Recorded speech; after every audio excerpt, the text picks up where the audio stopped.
अगर आप सोचते हैं कि अमेरिका और ईरान के बीच जो कुछ भी हो रहा है वो सिर्फ एक मिलिट्री कॉन्फ्लिक्ट है, तो शायद आप इस पूरी कहानी का सबसे छोटा हिस्सा देख रहे हैं। असल में ये कहानी गोलियों और मिसाइल से कहीं ज्यादा गहरी है।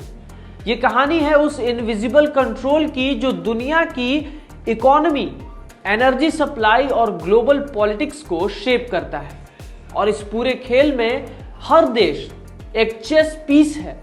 बस फर्क इतना है कि कुछ देश चाल चलते हैं और कुछ देश पर चाल चली जाती है। जब हम इस राइवलरी को समझने की कोशिश करते हैं तो हमें बार बार 1979 की तरफ लौटना पड़ता है, जब ईरानियन रेवोल्यूशन ने पूरे मिडिल ईस्ट का पावर स्ट्रक्चर हिला दिया था। उस वक्त तक ईरान यूनाइटेड स्टेट का सबसे भरोसेमंद साथी था। ऑयल सप्लाई स्मूथ थी और अमेरिका का प्रभाव पूरी तरह बना हुआ था।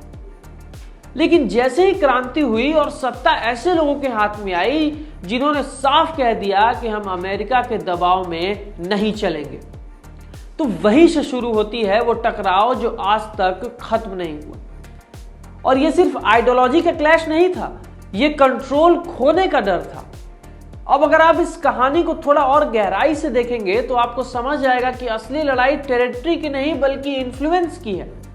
मिडिल ईस्ट सिर्फ एक रीजन नहीं है, ये दुनिया का एनर्जी पाइपलाइन है।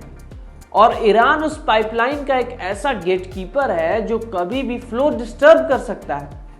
और यही वजह है कि जब भी ईरान अपनी पोजीशन असर्ट करता है तो ग्लोबल मार्केट्स तक हिल जाते हैं, ऑयल प्राइसेस बढ़ते हैं, शिपिंग रूट्स इनसिक्योर हो जाते हैं और पूरी दुनिया पर उसका असर दिखने लगता है।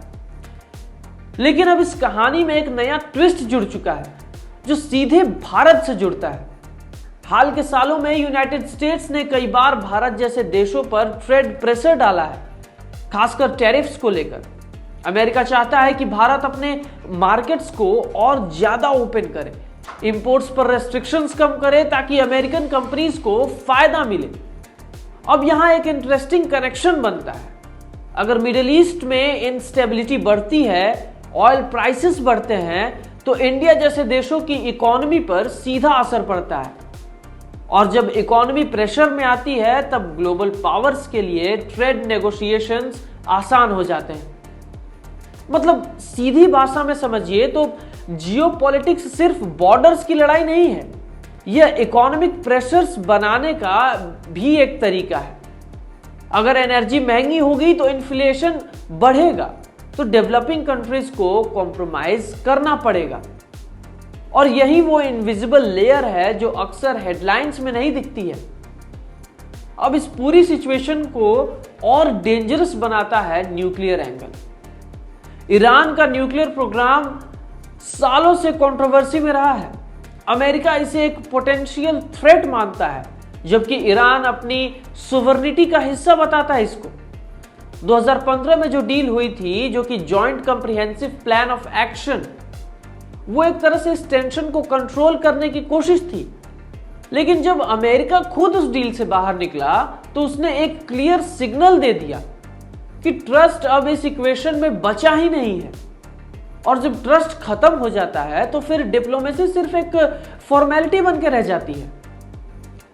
असली डिसीजन पावर इक्वेशंस तय करती है। अब अगर आप करंट सिनेरियो देखें तो यह एक कॉन्फ्लिक्ट डेंजरस फेज में एंटर कर चुका है।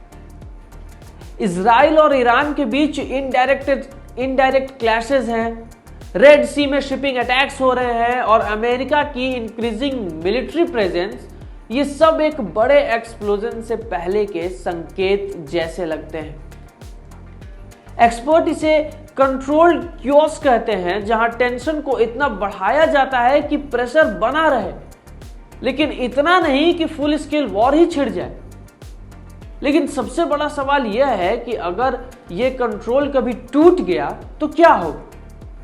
अगर कल को यूनाइटेड स्टेट्स और ईरान के बीच सीधा युद्ध हो जाता है तो यह सिर्फ दो देशों की लड़ाई नहीं होगी, यह एक चेन रिएक्शन होगा जिसमें मिडिल ईस्ट के कई देश कूद सकते हैं।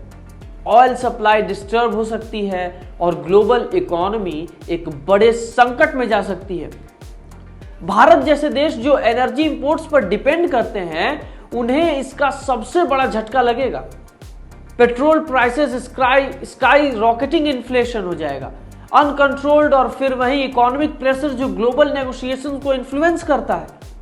जो अब तक आप इस पूरी कहानी को एक साथ जोड़ते हैं तो आपको समझ आता है कि यह कॉन्फ्लिक्ट सिर्फ सिक्योरिटी का मुद्दा नहीं है, यह एक लेयर्ड पावर गेम है जहां हर मूव के पीछे मल्टीपल ऑब्जेक्टिव्स छुपे हैं। Economic control, political influence, strategic dominance, और शायद यही इस पूरी कहानी का सबसे अनकंफर्टेबल ट्रूथ है कि दुनिया में जो कुछ भी हो रहा है ना, वो सिर्फ सरफेस पर दिखने वाली लड़ाई नहीं है। उसके पीछे एक बहुत बड़ा इनविजिबल गेम चल रहा है जिसमें हर देश अपनी पोजीशन बचाने या मजबूत करने की कोशिश कर रहा है। अब आखिर में सवाल वही रह जाता है, क्या अमेरिका सच में ग्लोबल पीस मेंटेन कर रहा है या फिर वो एक ऐसा सिस्टम चला रहा है जिसमें पावर हमेशा उसके पास रहे? और क्या ईरान एक थ्रेट है या फिर वो सिर्फ उस सिस्टम को चैलेंज कर रहा है जो सालों से एक ही दिशा में चलता आ रहा है? सच्चाई शायद इतनी सीधी भी नहीं है, लेकिन इतना तय है कि इस कॉन्फ्लिक्ट का असर सिर्फ बैटलफील्ड तक सीमित नहीं रहेगा।